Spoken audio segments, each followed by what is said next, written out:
easy, I guess. But basically, this is part of it. You start off with easy and normal in your choices. Easy, like it says, it's if you just want to be able to kind of breeze through the story. And normal is actually pretty okay. About halfway through the game, it gets much more difficult. It's when you really notice the change. I can handle it. All right, and just the basic gameplay rundown. It's 4 buttons right here: attack, jump, attack, block, and this will be to purify your weapon or to steal your enemy's weapon. Okay. So and just this one controls the. Yeah, this moves the guy, and it's still loading. So take it on over, and then I'll go through a rundown of the storyline.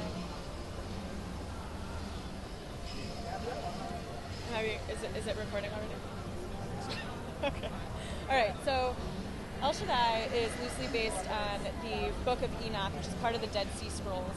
And in the storyline, there's a group of 7 fallen angels that were sent to protect the earth, but ended up falling in love with humans and having offspring with them, which are these monstrous Nephilim, which you'll see later in this level.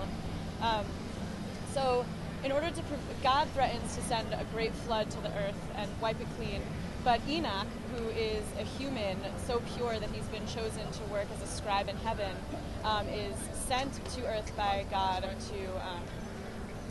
to avenge the 7 fallen angels. So most of the game takes place within the Tower of Babel, where each of the 7 fallen angels has taken a level and designed it based on their own utopia. So the first angel that you encounter here, and this is the demo. It's level 3 of the game. Okay. This is the demo that just became available on. Am I playing the level already? Yes, you're in it. Because it was saying loading. You're in it. So this is the first angel that you encounter in the game. Her name's Ezekiel, and her obsession is with nature. So when she's created her utopia in the first level of the Tower of Babel, you'll see that there's trees, rocks, water puddles. It's very very nature oriented. So here you start the game weaponless, and what you have to do is steal weapons. So as it's telling you right now, you push the top left button, and just push skip to get through the tutorial. And whenever an enemy has a blue ring around them like that, like you just saw it, you can steal their weapon. So what that does is it disarms them, and it also gives you a purified weapon. As you fight, you'll realize that your weapon changes color. So this is the arch, and it changes from blue to orange. And when it's orange, that means that your weapon's defiled, and it inflicts much less damage, so much to the point that you may not even be able to kill your enemies anymore. So you have to push the top left button again to purify your weapon. So that's something that you constantly have to be thinking about throughout combat, and also as you're platforming and fighting the smaller guys. So here are some of Ezekiel's minions. So here's your first real combat opportunity as you go, and you'll see that they also have the arch, but there's 3 weapons in the game. Do I purify like once I've got their weapon, or do I like... You will get a visual cue. Okay. First, your weapon will turn orange, and then there'll be these purple swirls, and that's your cue to purify. But when you purify, you make yourself vulnerable for a little bit. It's kind of like a reload. Okay. So you want to do it in a time where you're free from attack. So if you notice, there is no UI on the screen, and the game's designers did that specifically to just immerse you a little bit more. And so jam the buttons really fast, all 4 buttons that you're using.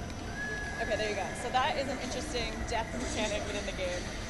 Every time you die, did you just see those purple swirls? Yeah, that was for me to purify. So if you want to like run over to a corner and then purify.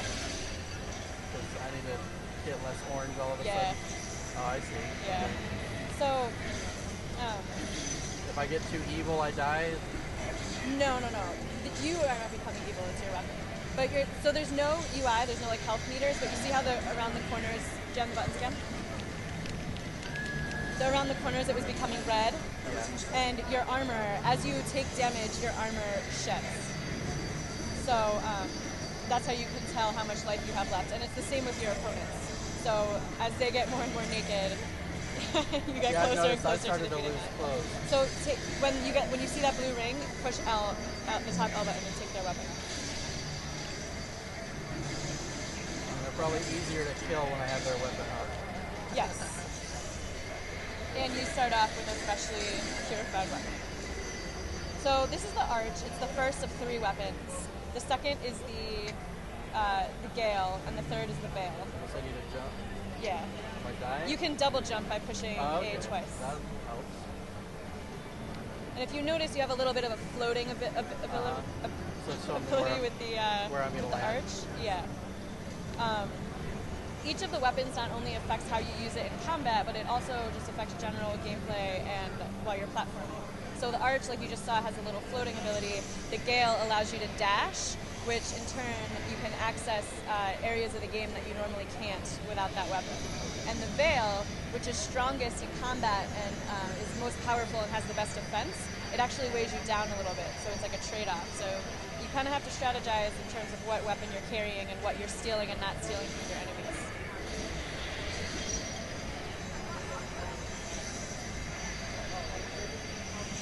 Now my armor's gone. How do I get it back? You can't get it back in combat. You have to collect hearts that slowly restore your armor, but what's probably going to happen is you just jam the buttons really fast. What happens if I don't jam the buttons? So every time you die and you do that, it becomes harder and harder. You have less and less time to jam the buttons in time. So once you've done that, and it depends on how good you are jamming the buttons and what difficulty level you're set on. So you could probably do it anywhere between like 6 to 9 times. Once you do that and you max out and you can't push the buttons in time, then you get a game over and you're sent back to the last save point. That's a pretty cool weapon I just stole. Yes, so this is the Gale. It's the only projectile weapon in the game. And if you notice, you can only carry one weapon at a time. And you should take his. Oh yeah. Because So I have to go over to him. Huh? yeah, you gotta when he's in a blue ring, you just have a limited amount of time to get over to him and steal.